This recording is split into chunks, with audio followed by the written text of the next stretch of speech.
What's up, y'all? The dreamers, goal setters, ambitiously motivated people who desire more, especially if you're young, please listen. We long for these big moments, the paycheck, the championship game, the big meeting, and that's fun and all well.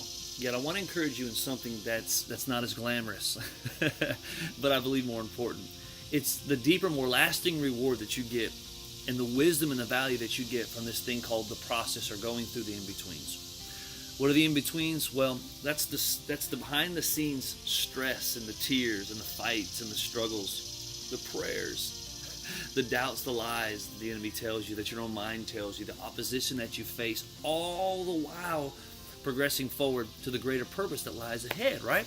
It's this process of going through the valley that makes the viewing of the mountaintop so much more glorious. We like the breathtaking moments to last forever. I was in Oregon one time and climbed Spencer's Butte. It's got an amazing view out there, but you know what? I had to go through the process of climbing up this thing. The view made it worth it.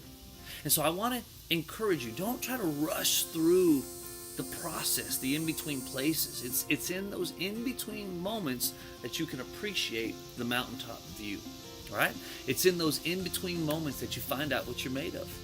It's when no one's looking, when you're alone with God and your thoughts, that you discover what's really in you. So I want to encourage you today, embrace the process. So guys, be encouraged today. We like to tell the stories, the lights, the camera, and the action, but it's the behind the scenes stories, those things that really help you develop into the person that God's created you to be. Examples, David, he killed Goliath, but he first killed the lion and the bear when no one was looking. Jesus, the great exalted Christ, had to first go through the garden, the cross, and the grave, right? Peter preached and some 3,000 people got saved, but he went through the process where he denied Christ. Samson, my God, all that happened to him. He was blinded and binded and bound and all that he beat and all that he went through. But the last moment of victory, when he put his hands on those pillars, pushed it down, killed all those Philistines, the greatest victory in his life happened after he went through the process.